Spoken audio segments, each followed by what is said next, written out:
Do I have to answer that now? No, No. you're good. This week on the podcast, we're joined by Joov, who is here to talk about Skyrim modding. We've got news about Elden Ring to discuss, as well as the future of Stadia. Sorry, Joov, we are just going live. Guys, roll the intro. Oh, there actually is. Oh, there's like a full animated intro and whatnot. Oh, yeah. Yeah, Okay, man. we'll do it live. What do you think this is, Bush League? I don't know. Also- I had honestly no clue. I wasn't sure what to expect. I will also say, I said, guys, roll the intro as if it wasn't me pressing all the buttons. I don't know what that's about, but hello and welcome to Next to Nothing, a podcast for gamers on a budget. I'm your host, Danny K.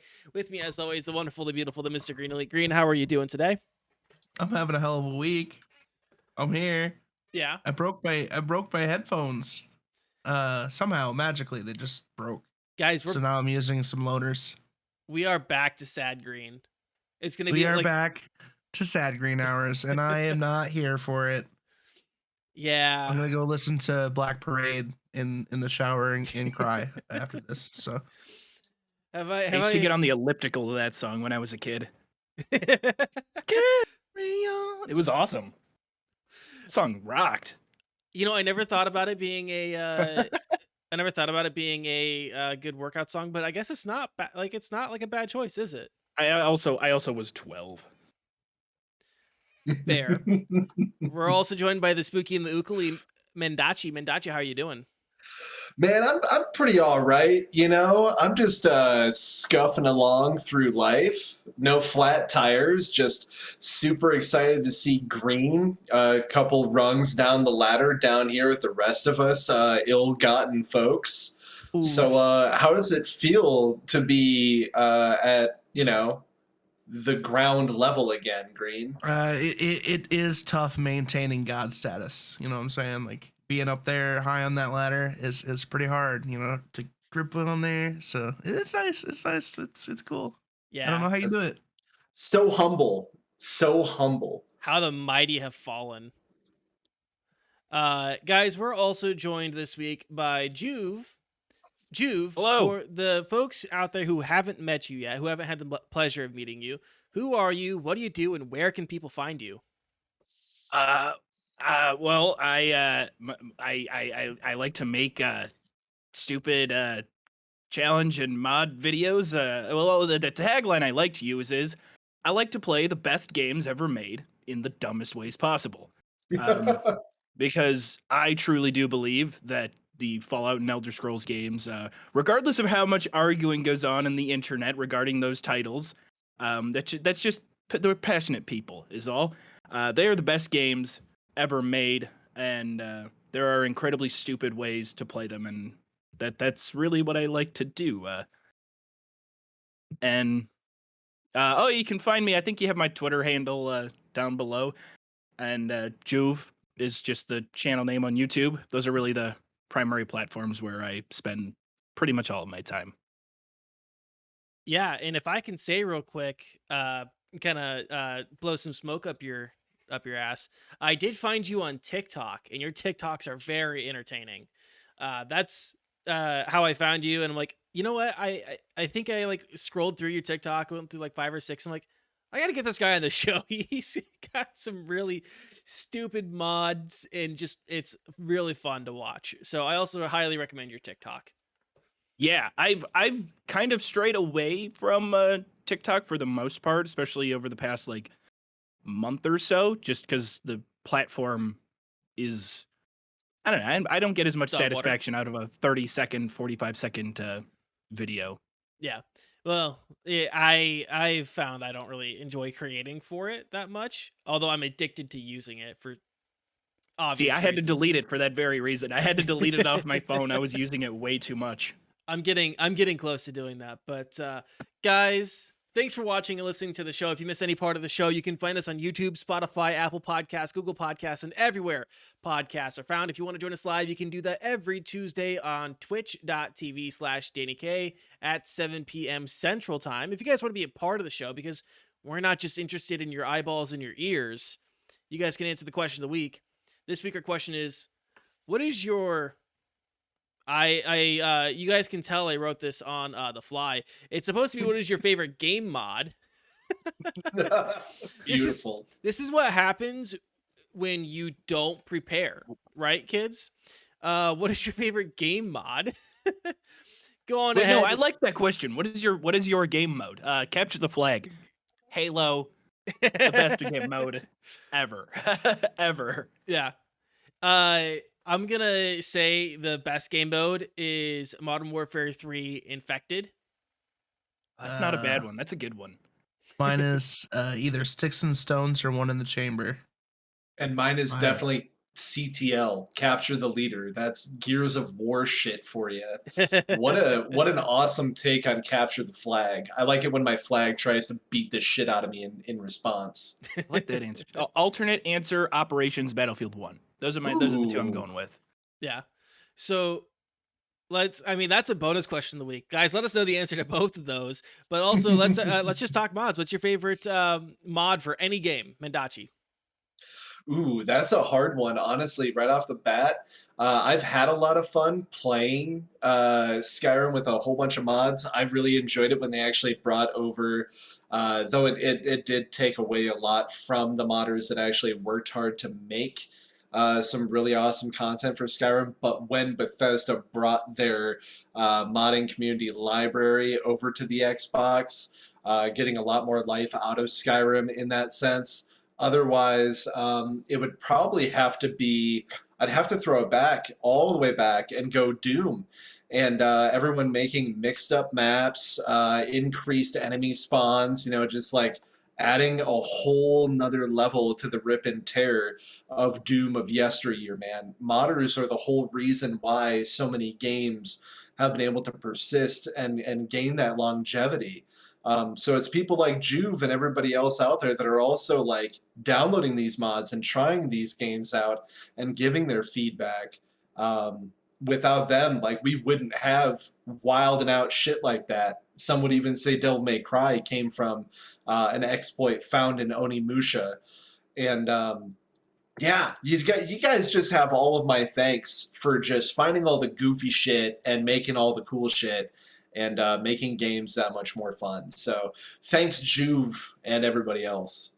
Yeah. Well, to kind of reiterate what you were saying about sort of modders that kind of continue the lifespan of a lot of these games. I know a lot of people like to take the piss on Bethesda's creation engine because they've used and reused it so many different times. And before that, it was Gamebryo in their previous generation, which was, I think Gamebryo was Oblivion, Fallout 3, Fallout New Vegas, and then they went to the creation engine for Skyrim and Fallout 4. But what I still don't think they get enough credit for is taking the mod, or not taking the mod, but taking literally the engine that they used to make the game, and on day one of the game's release, handing it over to the community and publishing a 20-part YouTube video series that says, hey, here's how you use it.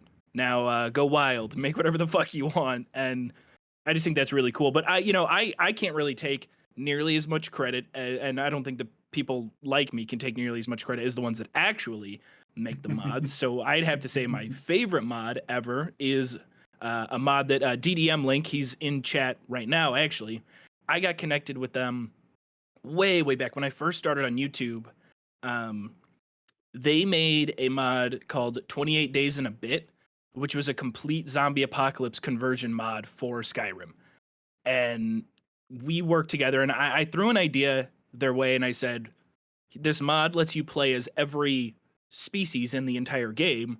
So what if we made a mod that randomly changes which species you play as every 30 seconds or every 10 seconds, lets you kind of configure it.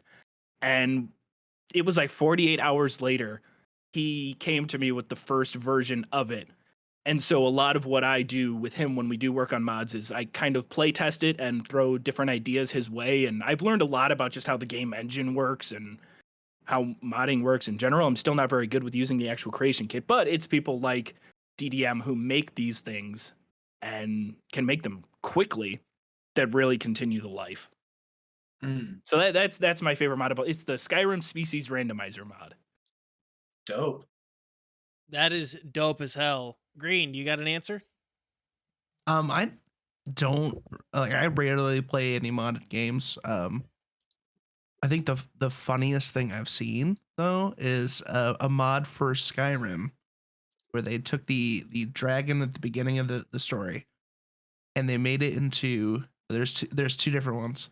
The first one was Macho Man Randy Savage Yeah, busting that through, that's and fantastic.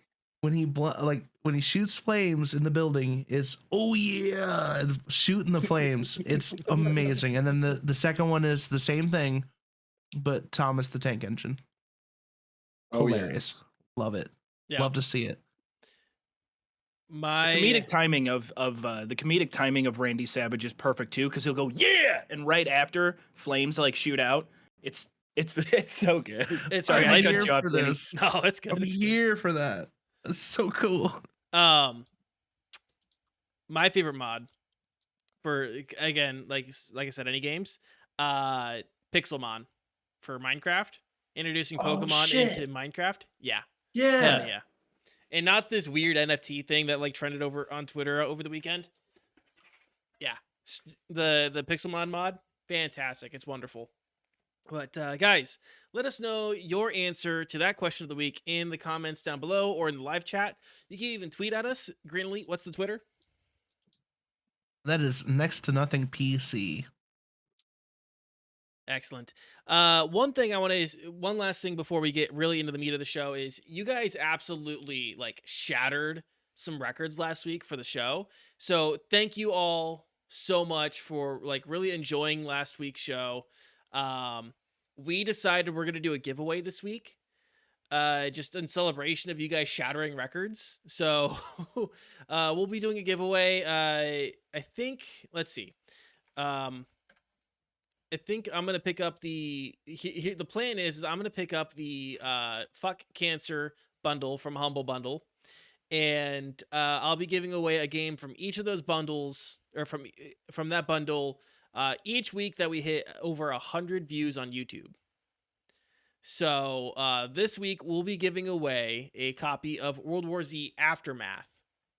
So if we get over 100 views on YouTube this week, you guys will continue on the giveaways. We'll start a Gleam giveaway after the show tonight. So if anyone who wants to get entered can do so, make sure you are following the Twitter account to get entered for that.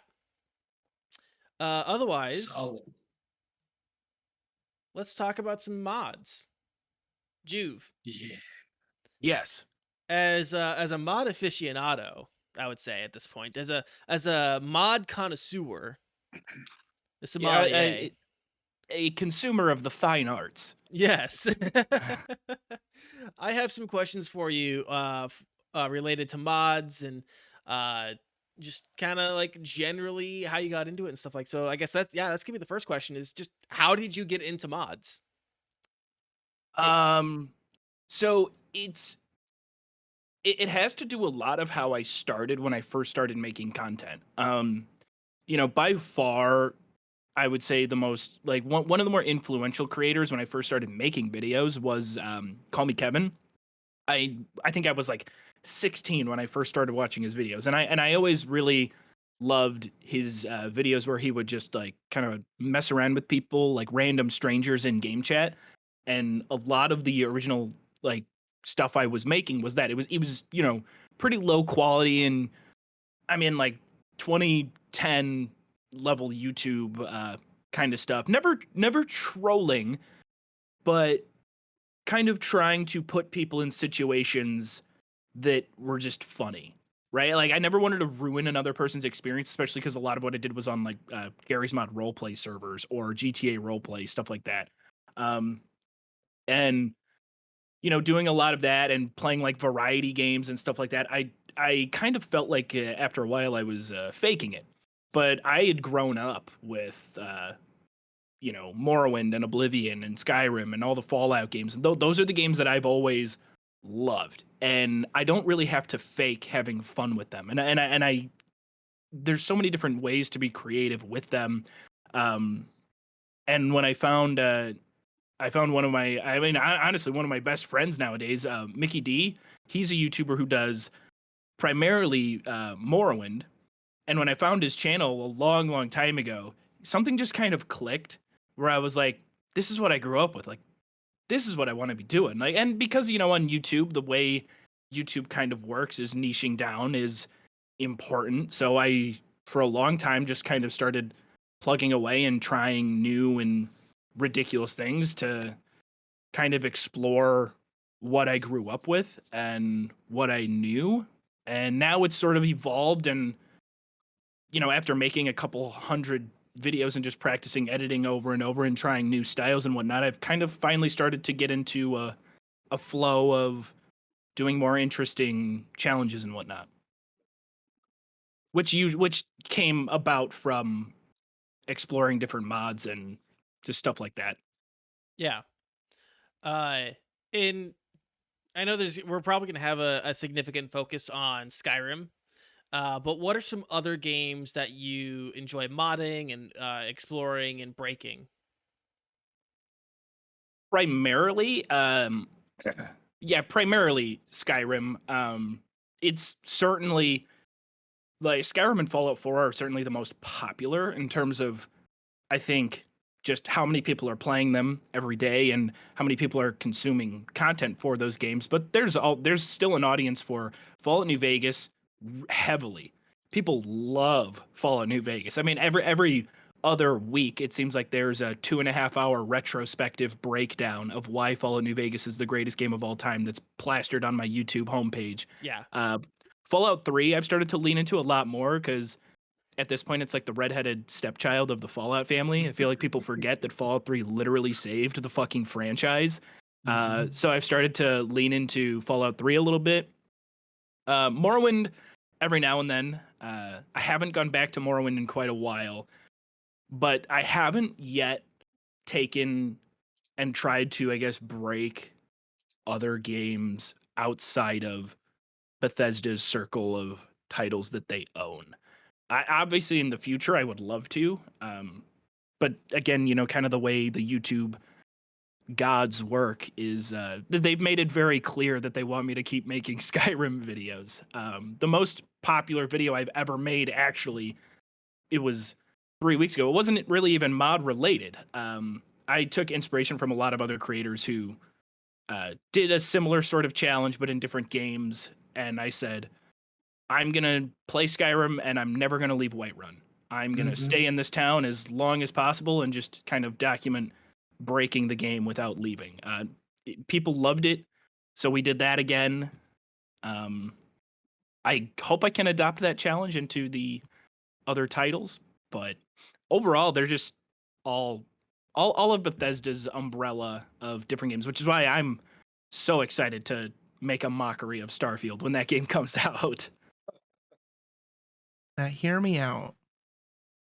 Minecraft, but with Macho Man Randy Savage Dragon. I wonder if that's a thing. I would be willing to bet that there's a texture pack that you could download for that. If not, guys, let us know if you can do it. Like, take Minecraft and then turn it into Skyrim. Oh yeah. Just hear me out. I feel like someone's done that. Found Probably. That was fast. Found it. That was very fast. So Someone turned to the Ender Dragon into Macho Man Randy Savage. There we go. There we go. Here for this. So real quick, for anyone that's listening or for anyone that's watching the VOD on YouTube, Joov just posted a Reddit thread of Minecraft Dragon doing the Macho Man Randy Savage voice. So for anyone who has been interested in getting into mods, or I guess maybe getting past surface level, because I've modded Skyrim a little bit. I've done the Steam Workshop and God Sword that let just one shots everything. Sure, let me download that. Oh, this UI mod that makes everything really nice to manage. Sure, why not? But for people who want to maybe start getting deeper into the modding, what are some good modding practices and some good ways to get into it and kind of manage your mods and finding like ones that and finding like errors and stuff like that in terms of like, oh, this one bricks this one will cause the save to crash, stuff like that. Mm. Well, I'm certainly no expert in terms of a very big and deep load order. I like if I'm gonna play Skyrim casually, I will have no more than 5 mods. I think that there's the base game as it is, especially with the anniversary content that comes bundled in right now, as many jokes as people like to make about how many times they've re-released Skyrim, I genuinely think that the anniversary bundle is a really good deal and it's got some really cool shit in there. But there's this thing called Wabajack, I think it is, and it's kind of a way of getting, 500 mod, 1000 mod load orders installed into your game with like a guide in how to do it, and it'll overhaul like Ooh. everything, and each of them is kind of themed differently. I've never really gotten into it. I've seen a couple of my friends stream their overhauled 5000 mod Skyrim playthrough. I've just never been a big fan of it. I think for a 10-year-old game, it's still one of the most beautiful games I've ever played. Highly biased. I know if you zoom into some of the rocks, they look like a 4-year-old painted them. But I still think that it looks great. I like the vanilla look of it. I never get too deep with it. But I have ran into quite a few times where I was making a video or trying to combine mods that I've been like, why does it not? I go into the same spot and it breaks every time. And sometimes you just have to scrap the whole thing and start from the beginning. But in terms of best practices, usually the more you mod, you understand there are a few staple mods, a few frameworks, right? Like Nemesis is a common framework mod that other mods require you to have Nemesis installed. And you'll have a mod that, let's say you have a mod that changes the entire landscape of the game. Well, any other mods that also change the landscape will probably have some conflicts there or have some issues. I just realized I just put a Brazzers logo up on your stream. But that's kind of the basis of it. If one thing changes something, you don't never want two things changing the same thing at the same time. Yeah. No, that's actually something I never thought about, of like if I were to get like deeper into modding, like especially Skyrim, um, you know, making sure that they aren't pointing at the same thing and trying to do like work over each other. Mm-hmm. Makes sense. Makes sense. Um It just works. It just works. It just works. So you're kind of mentioning like the frameworks and stuff like that. Um I kind of like getting more into like some specifics here. What are some good utility mods that you found? Well, I actually this is a take that I steal from Todd Howard, but the best mod ever made is Sky UI because the vanilla UI in Skyrim is fucking terrible. On PC at least, it's decent for console, but on PC it's garbage. But another one that's actually fairly new is True Directional Combat, I think it's called, and this one does require some of those animation framework mods. Like Nemesis is a big animation framework mod. And what it does is it gives you a much more playable third person camera where if you want to play the game third person, because Skyrim is a game all about making your guy look like a badass and becoming an, all powerful god at the end of the game, well, you want to see what your guy looks like.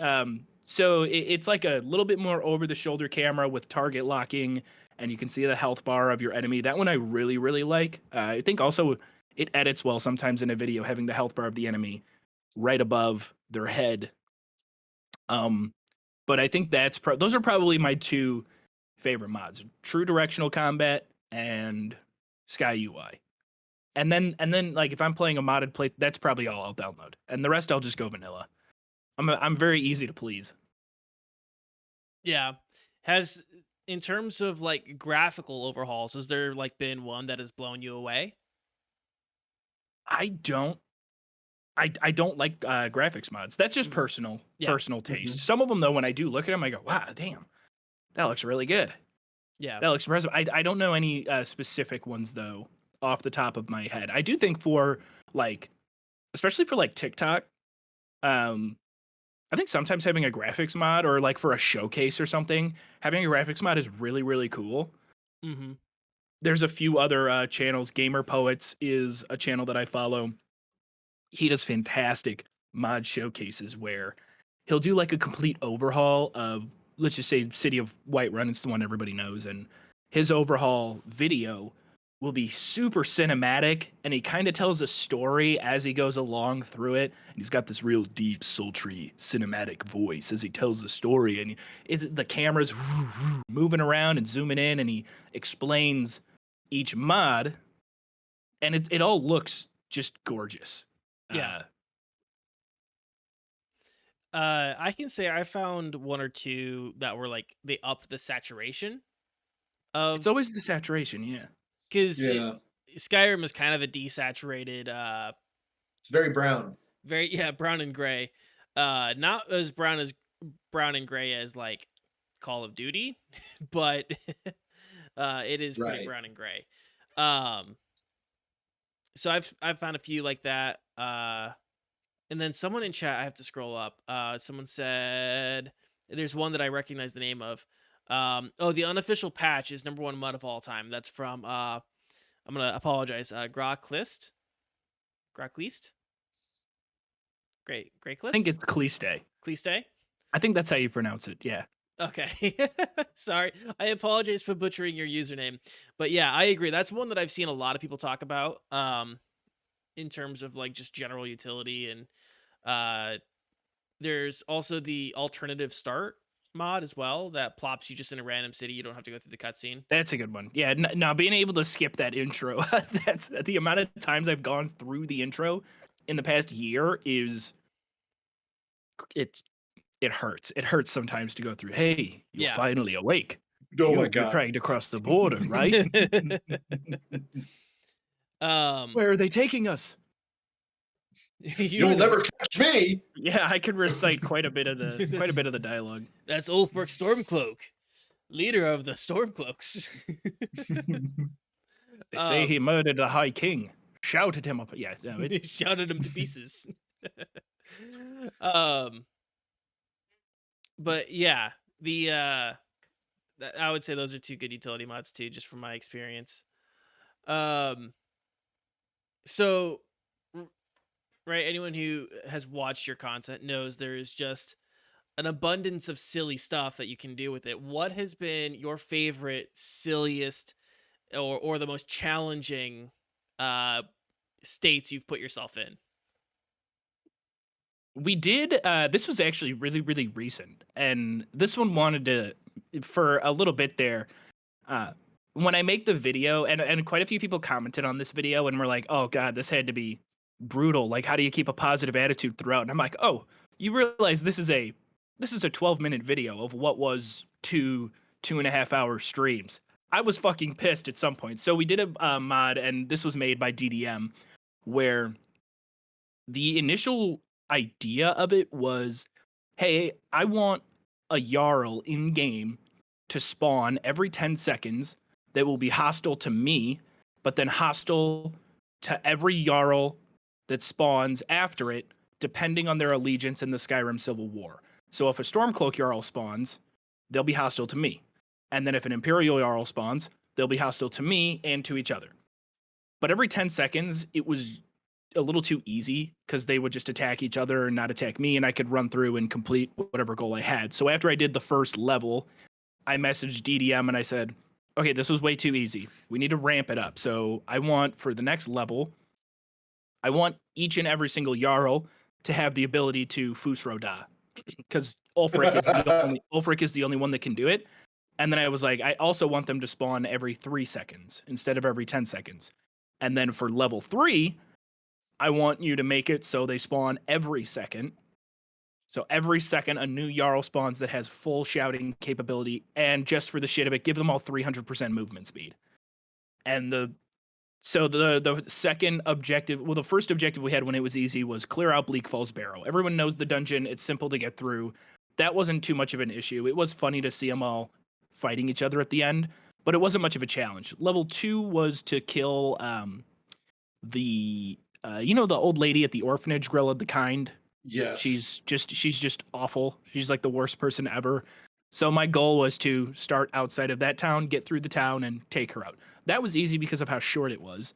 And then the third level that we did was the one that really kicked my ass, was to go all the way up the mountain and follow the path to get to the Greybeards, but with a Jarl spawning every second and shouting and moving at, Mach speed. It was so hard. After I died, 20, 25 times, I eventually just, kind of cheated it and gave myself a speed boost and some extra health and stamina so I wouldn't get completely ripped apart. But that was good fun. But also at the same time, it wanted me to slam my face into my keyboard a few times because I'd get right around the same corner every time and they'd shout me and I'd go flying off the mountain. Yeah, I popped into your stream when you were doing that one, and I could feel the frustration through the stream. Yeah, I mean, because part of it in my head, I'm going, I need to, cut this down into a video. And the longer I record, the longer it's going to take to make a video on it, the more painful it's going to end up being. Like, oh. Yeah. Yeah. Yo, this video right now, guys, I fucking can't. I can't even focus. Oh my god, I love this so much. Oh, I've been laughing hysterically over here for the past 10 minutes. Yeah, this one was so much fun. Yeah, I spent some time checking out your YouTube before today, and yeah, I about peed my pants. Honestly, there were a few times like I had to watch you tear apart New Vegas with your voice. I also caught your Whiterun 10K gold without leaving Whiterun. Yeah, like you have amazing videos and like you get to play with so many fun mods. I one thing that I did have you as a personal question that I don't think that we have on the docket. Where do you personally like? How do you kind of keep a library of like all the places you would go to try and find information on mods? Know if they're like decent, if they're worth even trying out. Obviously, like it's a lot of it's trial and error, but like yeah. how do you kind of find them? Like obviously you found that last mod like ridiculously fast, so you know where to look. So the stuff that we've done, the voice challenge, we actually did that originally in Fallout 4. The first time we did that was so this is I always refer to him in my video. Sometimes I say our resident channel modder, DDM. He's an incredibly talented modder who's been doing it for a long time, and there's a huge inspiration for the voice challenge stuff, especially from Doug. If you've ever seen his channel, he does a lot of stuff that's voice activated, and it started on Fallout 4, and I just said, hey, is there any way that we could, create some mods that are, voice activated, or how would we go about it? So he did a lot of the initial research, and that one took a lot of play testing to get right. So we basically, the mod really is just an outside program that it uses Python code in order to input what words will be detected and which hotkey those words will press. And then there's another outside program that actually reads your voice and detects which keywords based on the Python script that's running. And so in the actual game, all it is numpad 1 spawns, when we did it in Fallout 4, it was like numpad 1 spawns 15 feral ghouls on your location. Numpad 2 spawns X amount of stuff. And, I say the word that corresponds to a numpad, and it calls that mod. Okay. Yeah. So it's like one of those things where it seems kind of complicated, but as soon as like you kind of get some knowledge in how it's actually functioning, it really is just kind of like a marriage of a couple programs and then just a different way of executing a sort of command. That's really interesting. The fact that somebody came up with that idea is also like it's just not how my brain works, you know? So I think that's another reason why I'm so taken aback whenever I see something like that. It's yeah, it's so funny to think of, because it always goes like, there's an initial conversation where I reach out and go, "Hey, I got an idea. Can we do X? Can we do X, Y, Z?"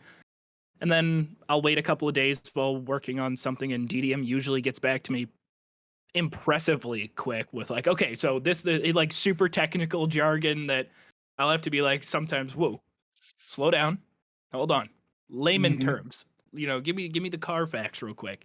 Um, but I actually have learned more Python from the new Vegas one, especially because I had to rewrite the previous code that I had on the Fallout 4 script that we used and get the hotkeys and stuff like that. Yeah, no, DDM just said in chat it really does start with, "Hey, I got another idea." I use my Discord DMs with DDM as essentially just I throw ideas, and if we haven't chatted in a week or two, I'll be like, "Hey, update me on like what are you working on? What's going on?" And of course, like I understand kind of the relationship that we have, and I never want to be so overbearing and be like, "Hey, you got to do this one right now. This is the one we're working on." Without him, there is no channel. I'm Mm-hmm. fucked. If he quits, I'm fucked. So I need I obviously say whatever you have fun with and whatever project you want to work on, that's what we'll prioritize.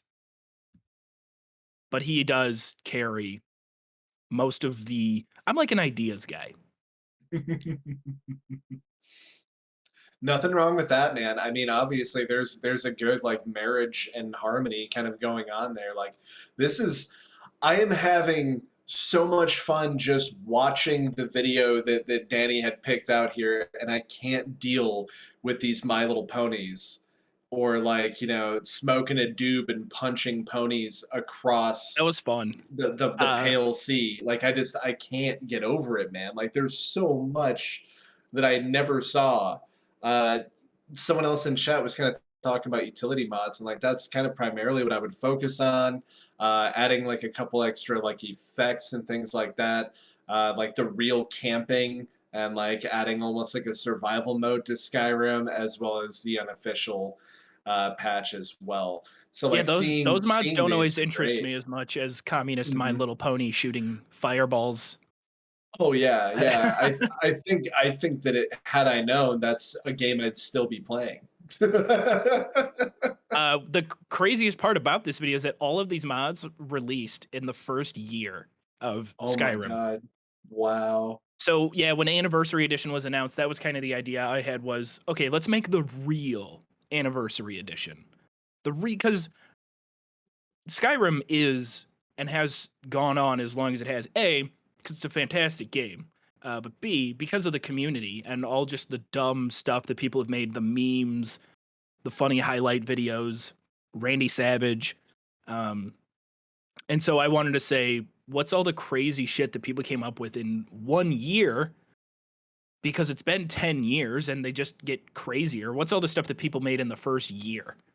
And that was really fun to go through the history of finding the dumbest mods. Obviously, there were good functional mods that were made in the first year, but again, that's not necessarily my it's not really my style. Mhm. So I wanted jeans, sunglasses, and a blunt while attacking Justin Bieber dressed Stormcloaks. Beautiful. I love it, man. I love it. Excellent. So, got one last question here for you, and I understand this might not be like your exact forte, but overhaul mods. Do you have any good overhaul mods that you'd like to suggest?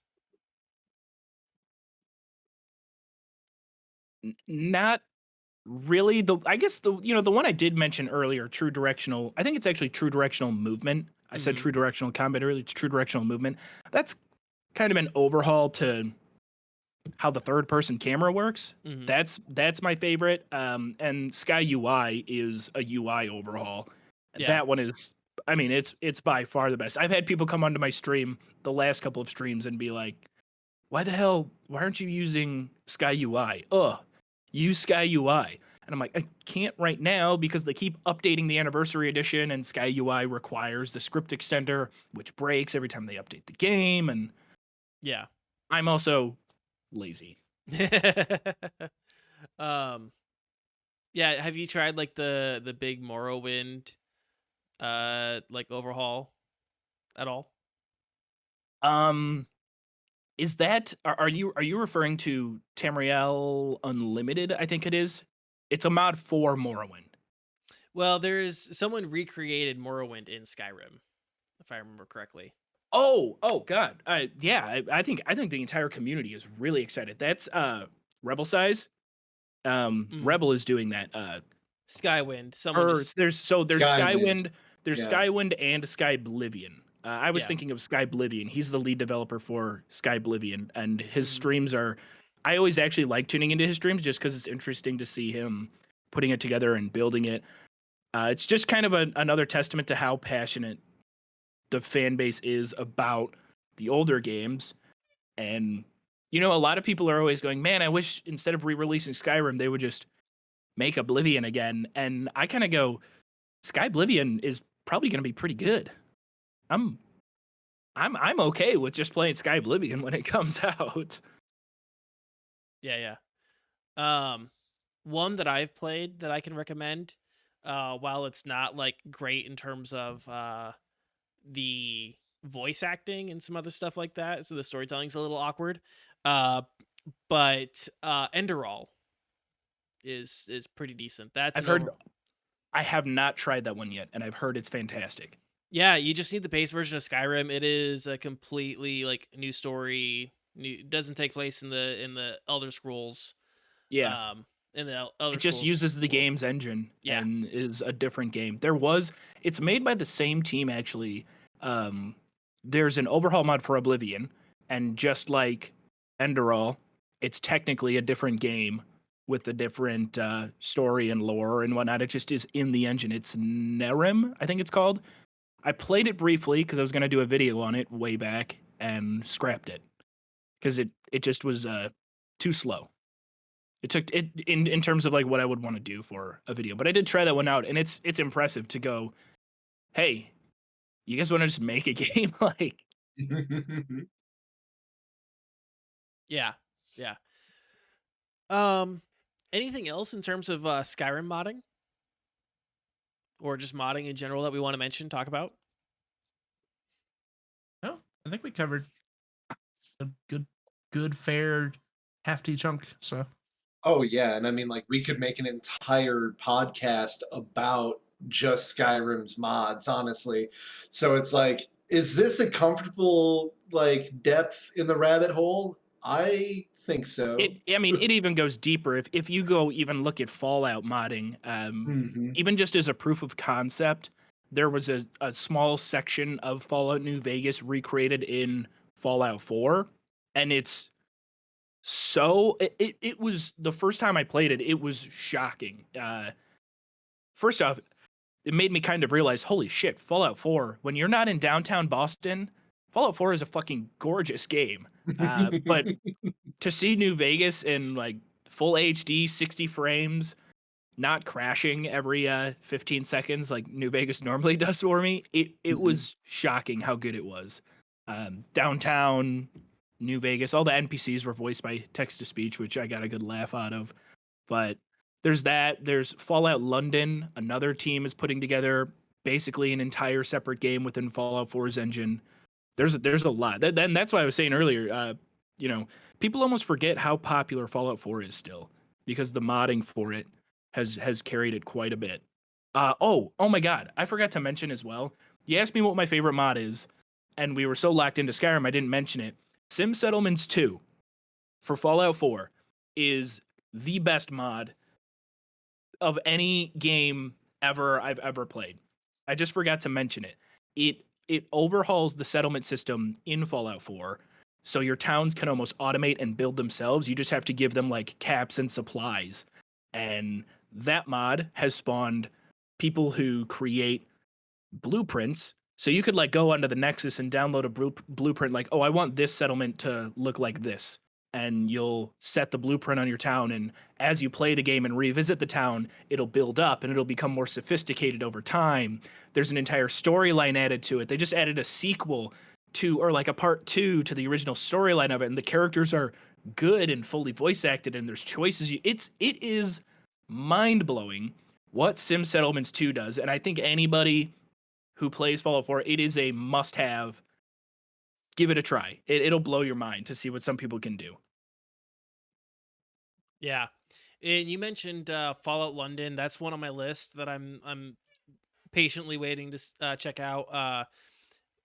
Fallout New Vegas is one of my favorite games of all time, so I'm kind of like, I want to get back into that Fallout 4 mod that you mentioned.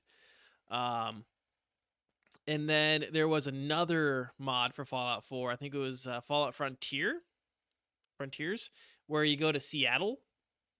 That was the New Vegas mod. That one got a ton of that one got a lot of really bad press. I never played it, and I'm not too familiar with all of the controversy around it. I know it had to do with one of the writers on the team taking a lot of very strange liberties regarding like sex, I believe. Yeah. And it just really weirded people out. Yeah, I was planning on reviewing it when it came out, and like the week before I was set to start it, all that came out. Yeah, it was without getting like too deep.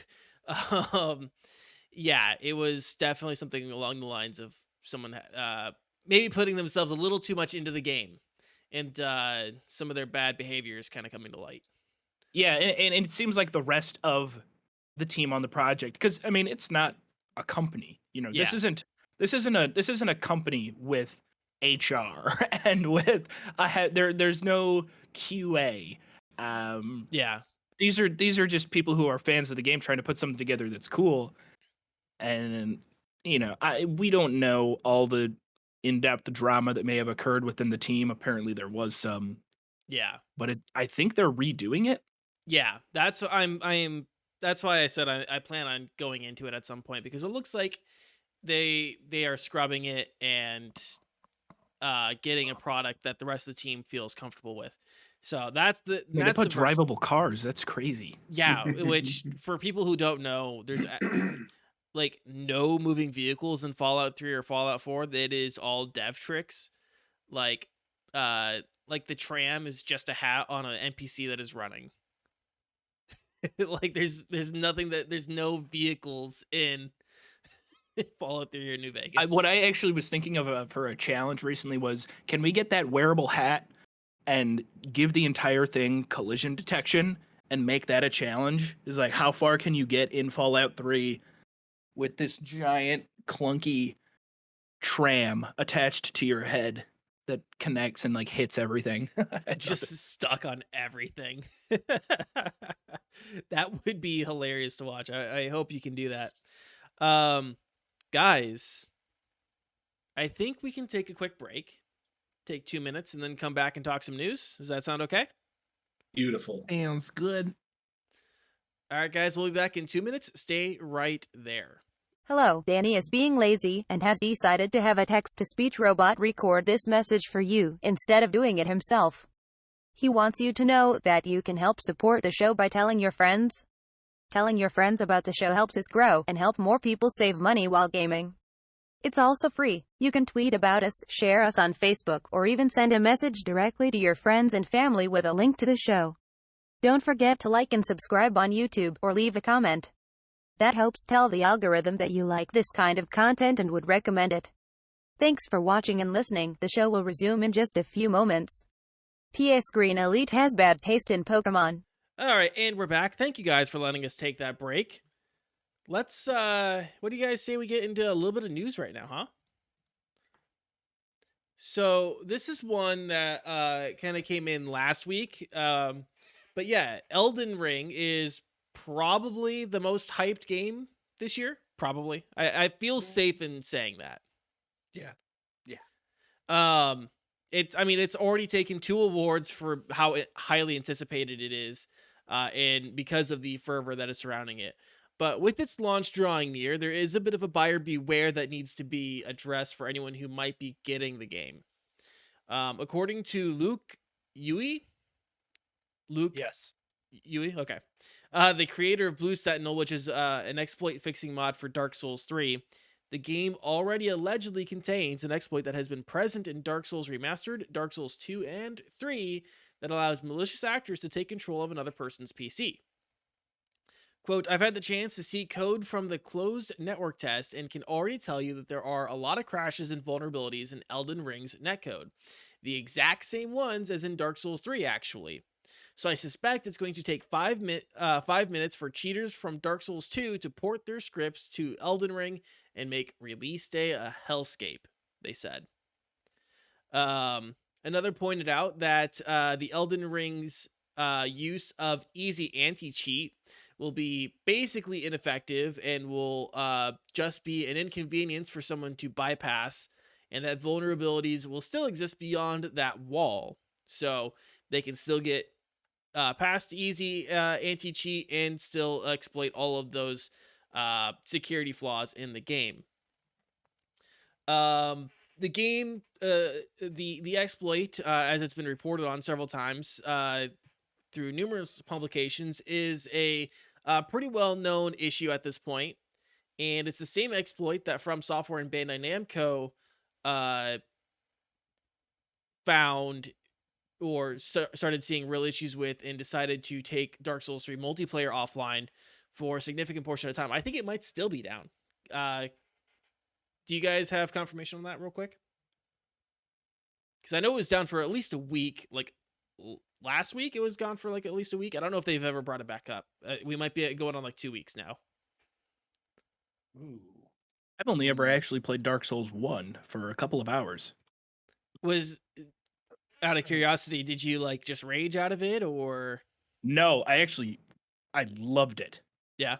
I mean, loved it. I was really, really into it. I just didn't have a ton of time to really invest into it. I think it was just a couple of streams where I was just like, you know what, screw it. We're playing Dark Souls. I was going to try and do a video on it, and I ended up scrapping it. Yeah. But I didn't realize... Well, I mean, first off, who has the time? Well, who's spending their time doing this? Like, I mean, is there a financial incentive to hacking? Well, I guess, yeah, if you have control over someone's entire computer. oh yeah, then it pays pretty well once you steal all of their information.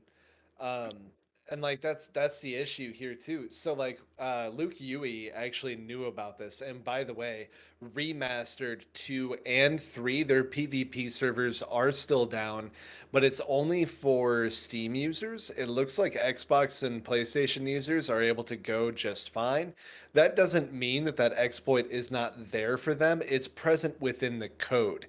What they're saying is it doesn't pose as much of a threat. There are a lot more loopholes that they would have to go through in order to actually get to anything in systems.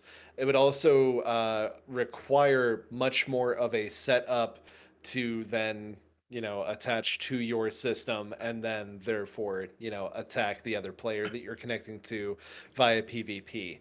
But Luke Yui had known about this for a very long time. And again, like he pretty much didn't really do anything other than just being like, hey, developers. And the thing about FromSoft is that there's not really any way to contact them. They don't have a front facing, customer facing, like send your comments and concerns here. They don't have a PR team. It's all done through Bandai Namco. So if you're really going to bring this to Bandai Namco's attention, I'm going to tell you right now, like they're not going to give 2 shits, and they're not going to forward that over to Dark Souls developers from Soft. So Luke Yui kind of did something that there was a Team yeah, there was a Team Fortress 2 modder known as Delphi, Delfy, and he found a terrible, terrible game-breaking kind of exploit, and he found several of them, and he actually made a whole YouTube channel, not monetized, showing people these exploits, being like, "Hey, this needs to get like fixed now," and people were like, "Hey, if you really want something done, then instead of showing everyone how to cheese the game and make it bad for everybody else, why don't you just forward this information over to, say the people that could fix it?" And he's like, "Okay, I hear you loud and clear. That makes sense." And so he started to do that. And he stopped doing exploit videos and everything because he truly did just want to see these fixes happen. And what happened? Nothing. They didn't listen to him. And so then he started going public, going to different reporters and video game outlets that would actually report on this and talk about it. So when it comes to things like this that are so incredibly important, again, this is where modders come through and they find things that can overall make the game a lot better. This is why you pay your Q&A team. This is why you listen to them. This is why you don't rush things. Not that FromSoft has probably ever rushed a damn thing in their entire career, but this is it's the first box you have to check. Like, hey, can someone steal everything that someone has with our game? And if the answer is yes, do not ship, must fix immediately. So at least they're Apparently, listening. apparently it's so bad that they took the online tags for Dark Souls 3 off Mm-hmm. of Steam. Yep. Yep. Like, I don't know how bad it is, guys. Like, they haven't said, but it could literally be down to the root. So that being said, a lot of what people had just kind of, I guess, like figured as like while looking through Elden Ring's footage, as well as we got the network test a little over a month ago, and people are like, "Yo, this is straight up the Dark Souls 3 engine." If that's true, then yeah, every exploit that we've seen that has worked on Dark Souls 3 to whatever is likely going to be present in Elden Ring. So, I honestly, I'm kind of surprised we haven't gotten a lot of press saying, "Hey, this is actually going to be pushed back quite a ways." Yeah. Yeah. And like you said, there's a myriad of issues with Dark Souls 3. Luke Huey had like reported them to devs and publishers back in 2019. Like, but the majority of the major exploits and vulnerabilities were not patched out then. So again, buyer Yeah. beware at this point. You know, wait a little bit before you really dive into Elden Ring's PvP. Really see uh where it's at, at release, and try to find steps that, or find the steps that you need to take to protect yourself and your data. um Hmm. that's the best advice I can give. uh Joov, any thoughts, opinions that you wanted to share? Well, I mean, it's 2022. When have we ever seen a AAA title shipped with issues? I don't see the problem here. I mean, what's the need? They got their pre-orders. I think they're okay to ship. Mm-hmm. It's uh fine. Life as a Battlefield fan is pain. So there is a question here in the chat. Are these issues just super hard to fix, or is it just developers not listening to the community? And the answer is, I don't know. Mendachi, have you seen anything on that front? Are these like just in like deeply integrated problems, or are these like we just need to swap a few ones and zeros around kind of thing? Yeah, so it's definitely not a band-aid fixable issue, sadly. Um, Seeing as how they have gone dark, the last time that they actually said anything publicly was January 23rd, so it's been a little over 2 weeks now. And you can bet that they've had people just working full 50, maybe even 60-hour weeks trying to get to the bottom of this ahead of Elden Ring.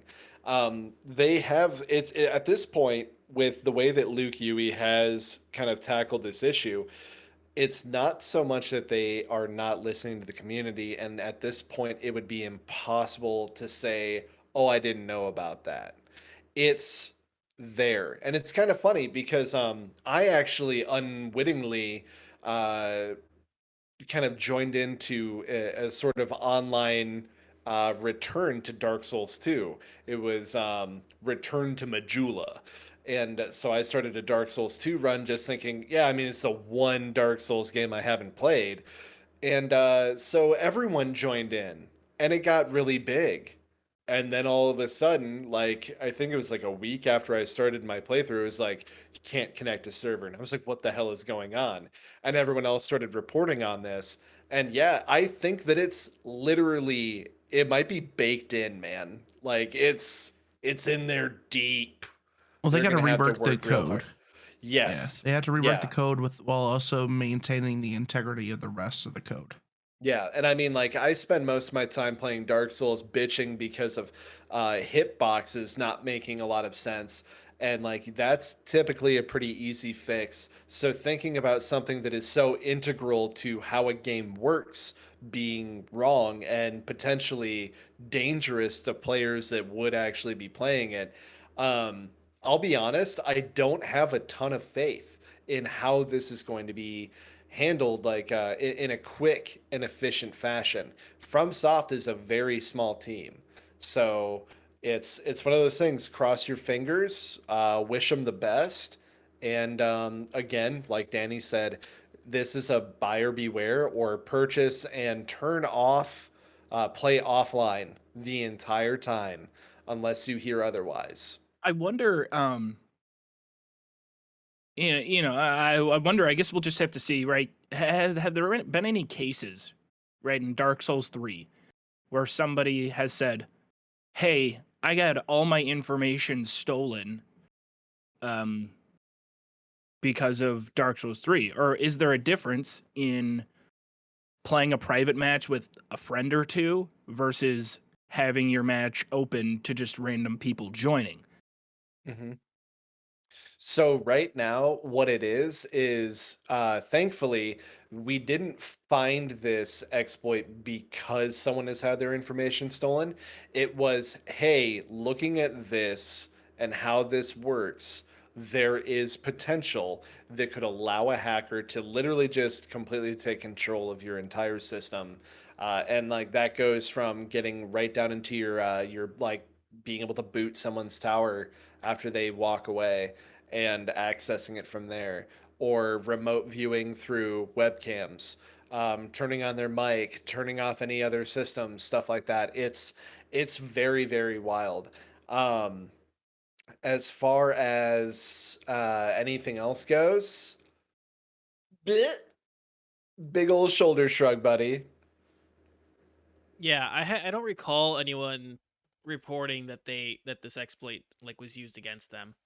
Yeah. It makes me wonder, like, a part of this where uh you know, From and Bandai Namco kind of just didn't really do much with this. It makes me wonder how if there's a bug bounty system in Mhm. place for them, right? Because there is like a lot of software developers have bug bounty programs where you can, if you are knowledgeable enough to find vulnerabilities and bugs, that you can turn those in for a reward depending on how bad the vulnerability is.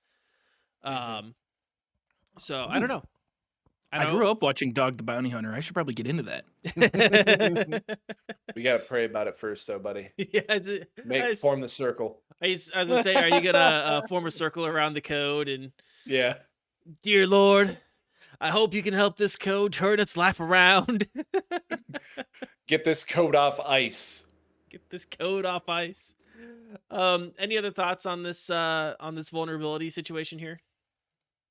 And that's all I got, man. Is just I'm just as excited as the next guy. It looks amazing. I've played a lot of FromSoft's games. This news is really, really iffy, man. Uh, just be It's careful. it's certainly sketchy. Bringing Skyrim mods back into the mix, isn't it funny how so many mods in Skyrim are designed to make the game play more like Dark Souls, and now we have Elden Ring, which is essentially Dark Souls with like a Skyrim overhaul just thrown into, or like an open world kind of. It is basically Dark Souls and Skyrim combined. At least that's the impression I get from it, which is that's an awesome combo.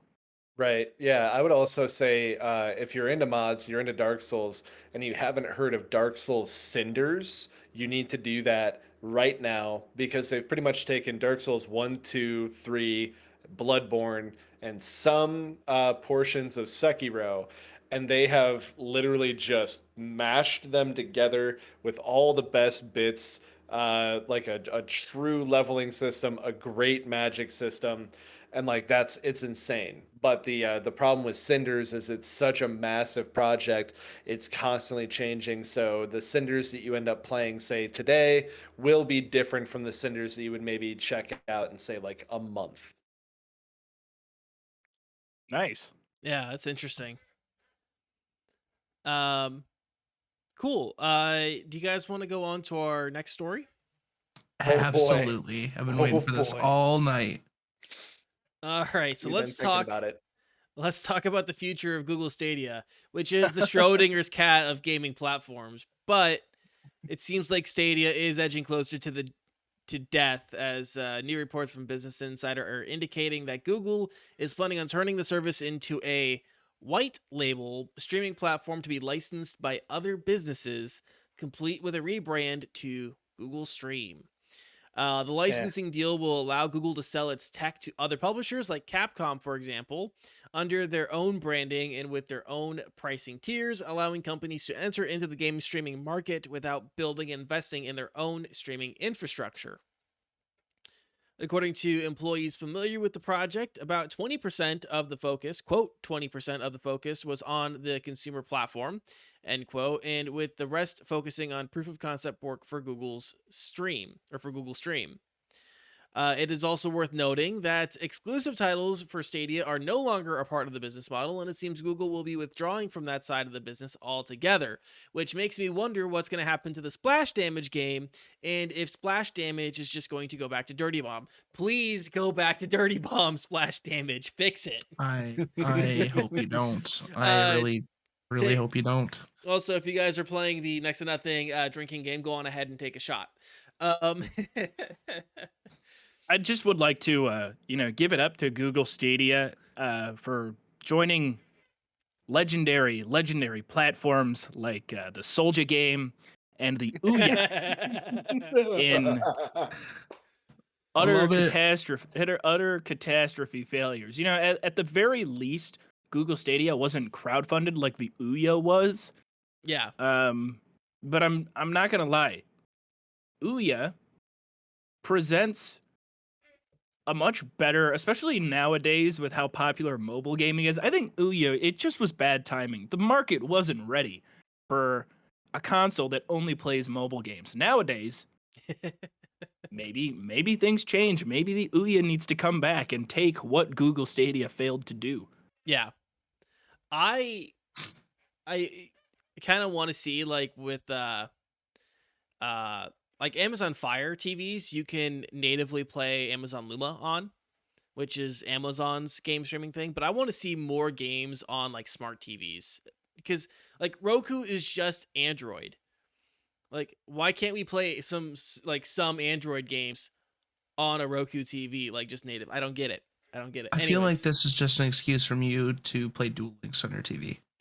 No. Yeah, No. you There's- liar. There's certainly, I mean, Google Stadia, it'll die and it'll go away. But there are certainly going to be successful iterations of what Google Stadia tried to do. I would think that Microsoft probably pulls it off and says, "Here, if you get the Xbox TV it'll probably be twice the cost of a normal console, but I guarantee at some point in the future, the Xbox TV will come with the Game Pass subscription. You won't even need the damn console. You just turn on the TV and you pick a game and go. I think that'll be cool. Yeah. I Oh, can see yeah. that. Yeah. I do have to say the one person that I've played with that was on a Google Stadia is going to be crushed. Okay. Mm. But they were in Spain and it actually worked for them because they have fantastic internet. Yeah. So Of course. The only person who I haven't like had anything beyond like a Twitter conversation is Eric from Games Nexus, the website that Elliot argues writes for. Mhm. Like their editor in chief over there really like Google Stadia. I think his name is Eric. I feel really bad if he's listening to this and I fucked up. But yeah, I mean, this honestly isn't like surprising for anyone who's even been paying moderate attention to Google Stadia. The technology was interesting. It's still in its infancy though, and not a lot of people are going to spend premium dollars on it. I think we've had this conversation, I don't know, probably a half dozen times at this point. Multitudes. Yeah. yeah. Like It was not long. It was not long after Google Stadia was announced, where Xbox goes, "Hey, this is XCloud. It does what Stadia does." yeah. Yeah. Oh, well, and you don't have to buy all your games again. yeah. Amazon, is, doing the same thing. And Luna. Yeah, Luna. Or is it Luma? I don't remember which. I don't I think thought it it's was Luna. Luna. Is it Luna? Okay. Yeah. And with Luna, you didn't have to get a Chromecast, a high, the expensive version of the Chromecast to use it. You could just do it with your Fire Stick. Or if you had a Fire TV, like it was just like that much easier to do. GeForce Now. GeForce Now, which was a lot easier to start and get into. Cheaper, free, And cheaper, yeah. 100% free, Yeah. and you didn't have to buy any games. Yeah. So, So which is funny. The funniest thing is when I first made the Next to Nothing Twitter page, I marked like one of the topics, like the topics of concern or like what I want to see as gaming. And I shit you not, for the first 2 months, it was nothing but posts of people talking about how great Stadia is. Oh god, the Stadia And- bots invaded. And like every time I'm like, who paid you to say this? Because nobody cares this much about Stadia.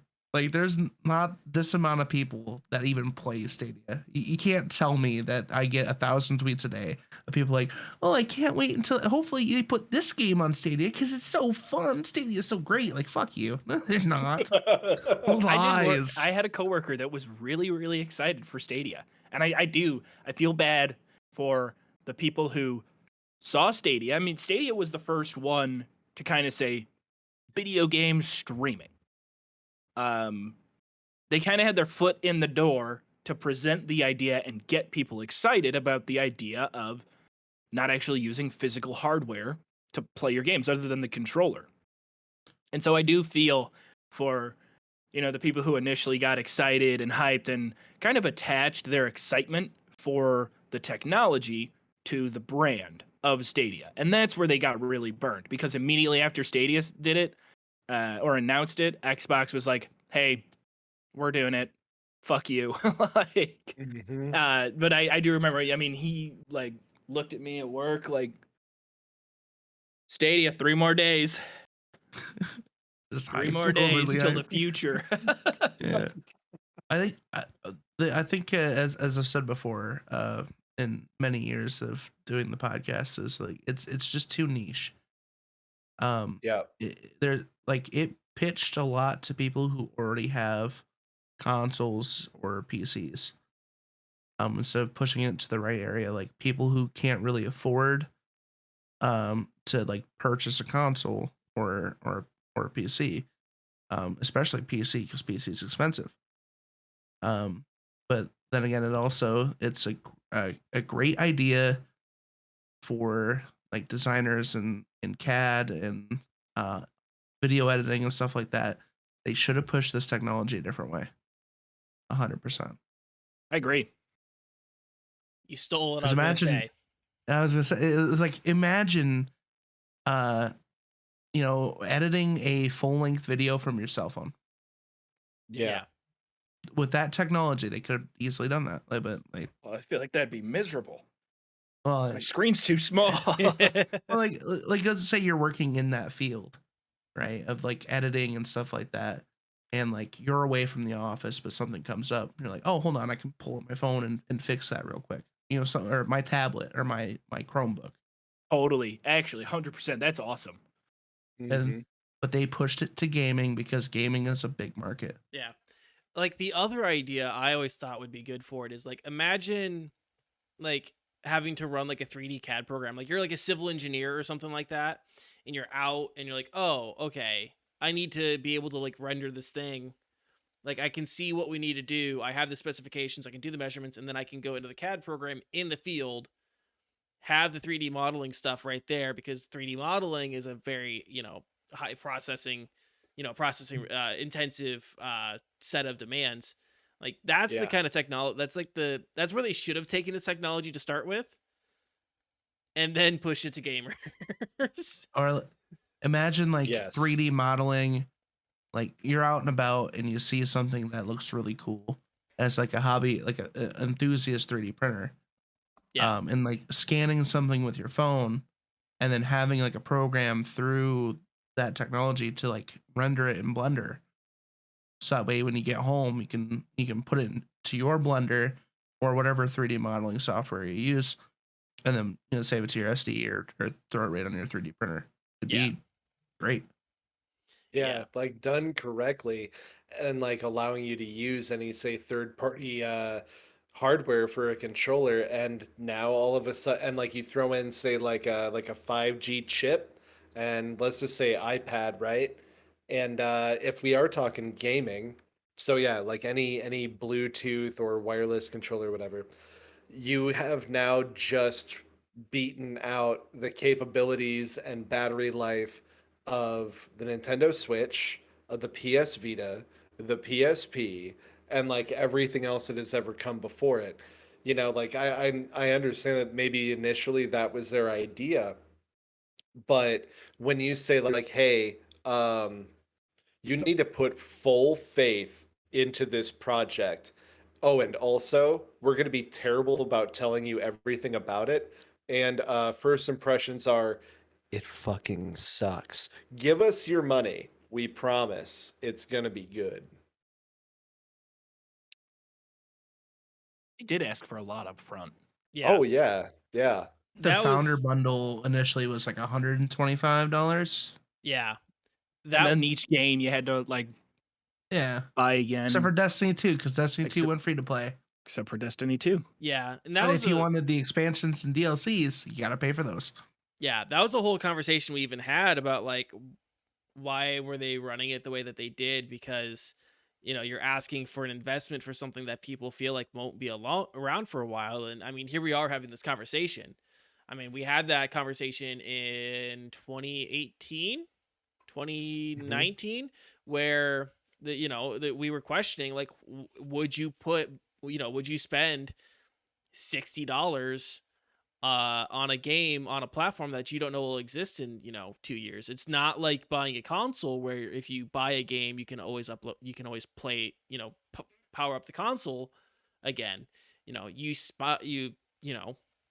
It's gone into the ether, poof, like smoke. It was Yeah. a cash loan to Google only. Yeah. One might say even that these games have a worth assigned to them only by Google, and they tell you how much they're worth, and then you purchase them for that amount of money, and then they're only worth that much while you can access them, while they belong to you, until they just no longer exist. Like some sort of non-fungible token. Get the fuck out I was of here. I was waiting for someone to make the NFT comparison. Get the fuck out of here. I mean, hey, like an NFT, you have the receipt to the item that is technically owned by something Yeah, yeah. else. Yeah. I Hey, think get that's the biggest receipt. problem. Yeah. So Biggest where do problem with your online games gaming. go? Nowhere. They just If you're a Stadia guy yeah. or girl, and you purchased, let's say you went all out. You bought every single game, every single AAA game, every single Stadia exclusive. You shelled out and spent all $300 for the 5 Google Stadia games that have ever been on the platform. And what happens to those games? Where do they go? They live on as numbers on your bank account statement as red for they came out of your account once. Well, that's the biggest issue right now is in my mind with online gaming is you're not buying the game, you're buying the license to play that game. Mm-hmm. And that's the biggest thing that Google Stadia took the opportunity of was purchasing the license to play that game on Stadia. So that game is not technically yours. You're just allowed to play it. Yep. And that has been like the biggest issue to come out of like online gaming. No matter that it's like convenient that you buy a game on Steam and put it on your You mean like PC. digital versus physical Yeah. ownership? Exactly. Yeah. It's like you're not actually buying the game, you're buying that license. So like for God forbid Steam goes away in 5 years. It's the same concept. But Yes. Steam is so rock solid that Steam's never going to go away. Stadia was just too new to be willing to like actually take that risk. Well, And its in foundation my mind, was at built least. on the foundation was built on shaky ground. Every purchase is based on faith, and when you can't instill faith in the consumer, they're not going to purchase. And you should absolutely not purchase something you don't have faith in. Like, yeah, you can't be faulted for that. yeah. Well, and I mean, and the difference between like Steam and Stadia is, Steam might go down, but I can still download those files. Yeah. Yep. If I have to, for whatever reason, if I have to crack that DRM when I download those files to access my purchases, I can do that. Stadia, Absolutely. you don't have those files on a hard drive. There's no DRM for you to crack because the platform itself is the DRM. You are downloading that game from the cloud as you play it. Mm-hmm. Right? So that's where it's like just gone. It's ethereal. It's smoke. Innocuous, Yeah. enigmatic. It's I've always thought that the whole Stadia and cloud gaming revolution, I guess, it's not necessarily a revolution. I mean, in order to be a successful revolution, you have to have the majority of people on your team. But the sort of breakout of cloud gaming, it's so funny to think about when, you go back in time 10 years and Xbox pretty much tanked their entire new platform launch because they kind of put their foot in the door way too early and were like, Mhm. online. Oh, you want to play offline games because you're overseas in the military? We'll buy a fucking Xbox 360, idiot. Like, what? It was crazy for people to think about. And you fast forward 10 years and they were like, hey, remember when you guys were all pissed off about it? Well, it's cool now. Joov, would you say that Google didn't print enough pamphlets? Oh. Print enough pamphlets. That's a reference to Korg's revolution. So it's starting a revolution, but he didn't print enough pamphlets. From Thor Ragnarok. Oh, apologies. Yeah. My only interaction with the MCU is my current ongoing binge of Netflix's Daredevil series. So I watched a little bit of I'm on season 3 now. It has been pretty fun. I watched a little bit of Civil War. I saw the new Spider-Man movie. And that's about it. Never seen Avengers. Never watched Endgame. I think Danny K is in the same boat. Please watch Luke Cage. I heard that one was really ass, wasn't it? No, Jessica Jones isn't great and Iron Fist is pretty bad, but Luke Cage fucking kicks ass. So good. Just rock. I heard Jessica Jones was good. Jessica Jones, boring. at least the first season is pretty good. Yeah, because you got David Tennant.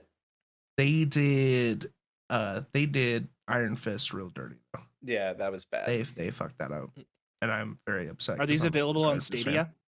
No. Unfortunately, no. Oh man, no, not It's yet. a Not property yet. We're crossover working that on won't it. happen. How? Damn. So, guys, I think that's our Stadia conversation. I think we've said everything that we could probably say about it.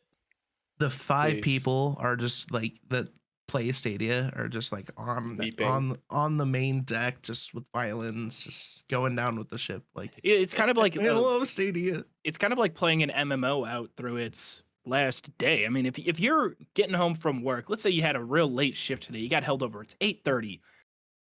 Are you really going? Yeah, I'm gonna hop on Stadia. Squad, hey, you guys getting on tonight? Yep. I know. Hey, we only have 2 more months until graduation or whatever it is. Do you, We're running out of time. do you think they're going to get stuck in there like the anime Overlord? Oh. Yeah, they're gonna stay on past the server shutdown and then become a god in a harem anime. Yep. Like one last Stadium makeout before it all goes down. Yo, But what do man, we there's a do? big We only thing. have 30 minutes left. I love you. I love There you. was a big thing with the Halo, I'll never the leave you. Halo 3 servers, when 360 shut down a few weeks ago. Oh, yeah. Like everyone booted up their 360 and like got on Halo 3 for the last time, which is funny because the Master Chief Collection is gonna have Halo 3 on PC. So it's not really dead. Right. It's just paused for now. Seems over dramatic, man. Oh, it was very dramatic on TikTok. Yeah. I had seen a lot of people get very dramatic over it. Um, Yeah, I mean it exists. It's out there. I haven't played Master Chief Collection in quite a while. Just haven't had time. I love Halo, but yeah, I don't know why. It's like the 360 servers are shutting down. You can just go play Master Chief Collection if you want to play Halo 3. It's right there. yeah. Yeah, it's right there. So, yeah, I think, guys, let's go on ahead and wrap up the show this week then. Joov, let's start with you. Go on ahead for anyone who might have missed the start of the show. Who are you? What do you do? Where can people find you? And anything that you want to plug before we end out the show today.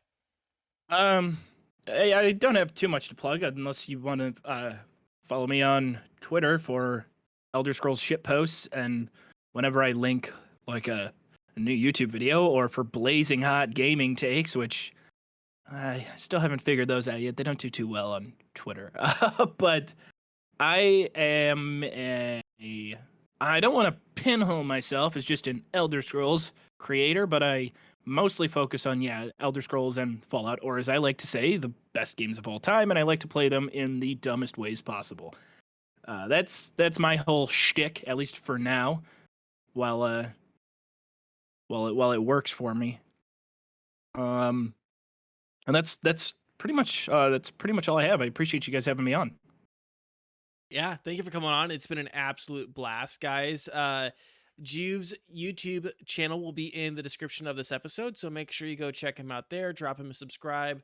Comment on all of his videos, like all of his videos. Tell him that we sent you in his comments. Represent us well. Don't be dicks. Okay. You guys can go ahead and be dicks. I've heard it all, especially because of TikTok.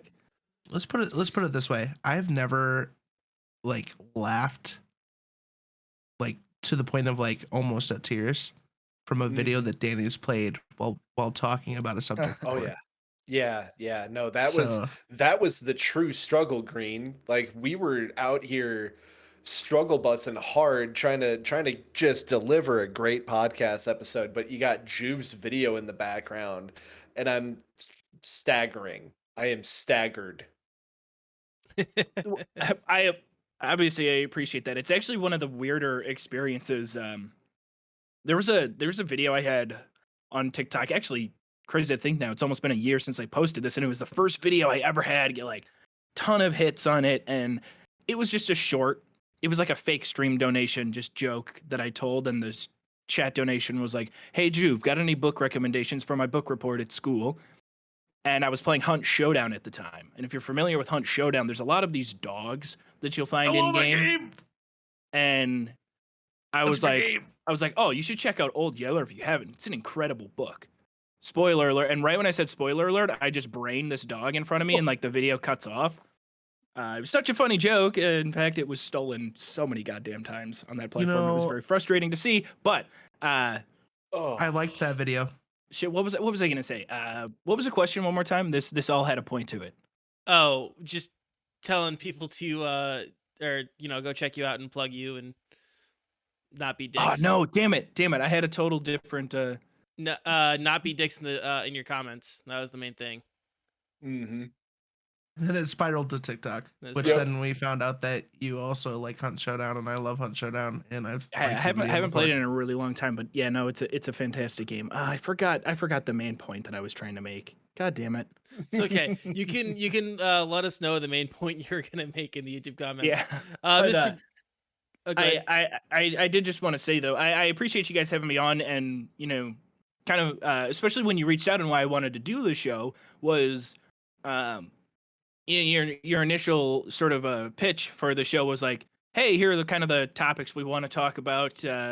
We like to do, kind of gaming on a budget is sort of our main shtick, because just sort of the way the internet works and whatnot, with podcasts in general, like a lot of times podcasts like this, the topic kind of turns into like, oh, what are your tips for like editing or like YouTube and TikTok and stuff like that, and those conversations are kind of boring. Like I appreciate that we just kind of talked about the interesting topics and stuff like that. This was fun. Our biggest thing is like we are not a podcast for streamers or editors. We are a podcast of streamers and editors. See, who want there's to so save you many money. by streamers for streamers. We're talking Twitch growth, like, God. How many times do we have don't this do that here. conversation? We've talked I just about like video games. we've talked about Twitch stuff before, but it's only in relation to your wallet. Yeah. Yep. Yeah. Green, what do you got coming up on your channel, dude? Hunt Showdown and probably some Escape from Tarkov, and I'm probably gonna be touching Destiny sometime this week. I was gonna play God of War today, since I didn't get to play it on PS4, and my internet pooped, so I said I'm going to eat myself into the void and not reappear until the podcast started. So here I am, fresh out of the void, and I hope hopefully I can pull some stuff out this week. Yeah. For YouTube, TikTok, and your streaming pleasure. You can catch me on twitch.tv/Mr. Green Elite, and everything else is Mr. Green Elite, TikTok, YouTube, Instagram, Facebook, except for Instagram. Instagram's TTV Mr. Green Elite, because I don't want to talk about it. Someone stole my shit. Mendachi, what's coming up with you? I just realized that overlay is still Mendachi_TTV. My Twitter is at only Mendachi, and I follow a lot of indie devs and indie projects. So if you guys ever wanted to kind of get some scoops on the little guy, I also like to take a look at those on stream. Currently, the one that has really got me 100% is Vampire Survivors. With a name like that, it is a lot cooler than it sounds. And I can't wait to talk about that likely next week. I will be playing that some more this week, likely starting tomorrow with a stream of a few runs of that, followed up by Friday, hopefully, if I'm not just dead ass tired. I'll be playing some more Metroid Dread, or I might pop something else in. So Saturday is kind of our wild card day, so we'll see from there. But definitely those two for now, and that's at twitch.tv/Mendachi, MENDACII. Excellent. Coming up on my channel, probably some Hunt Showdown, Yu-Gi-Oh! Master Duel, and my dad wanted to play some. He wanted to play some Age of Empires, so we might pull up some Age of Empires this coming weekend. That's a dad game for sure. Oh, it Age is. of Empires, that whole series. Oh yeah, I play with him all the time. Well, not all the time, but used to. His dad and him do like a thing every once in a while. They'll play against each other, and it is a long running. I bet on Daddy K every time. Stop calling him that. He's Daddy Daddy K. K, and you know it. That is Daddy not. K. I hate that so much. Daddy. Ooh, Daddy. So yeah, that might be coming up in the future. Otherwise, guys, you can follow me on Twitter, and you guys can subscribe to me on YouTube. I think that's gonna do it for tonight, guys. Thank you guys for watching and listening. We always appreciate your time with us. But of course, we're not just interested in your time. You want to know your thoughts and opinions too. So anything that we talked about this week, go on ahead and let us know in the YouTube comments what you think about it. Or you can answer the question of the week, which is, what is your favorite mod? And also our bonus question, which was, what is your game mode? So go on ahead and answer those two questions in the YouTube comments or on Spotify. If you guys miss any part of the show, you can take us on the road. You can find us on YouTube, Spotify, Apple Podcasts, Google Podcasts, and everywhere podcasts are found. If you guys want to catch us live, we are live every Tuesday at 7 p.m. on twitch.tv/DannyK. If you guys like what we do, drop a like or subscribe and ring that bell. That really does help us out a lot on YouTube. But the number one, next level, top tier way to help out the show is by telling your friends. Don't forget that we will be running a giveaway this week to celebrate how well last week's video did. If we hit 100 views on this episode, we'll do another giveaway next week. So really do make sure you guys tell your friends. Make sure you follow the podcast on Twitter at Next to Nothing PC in order to see the giveaway details. Other than that, guys, stay safe, stay healthy, keep fighting the good fights, and we will see you guys again next week. Bye! Stay Love spooky. you.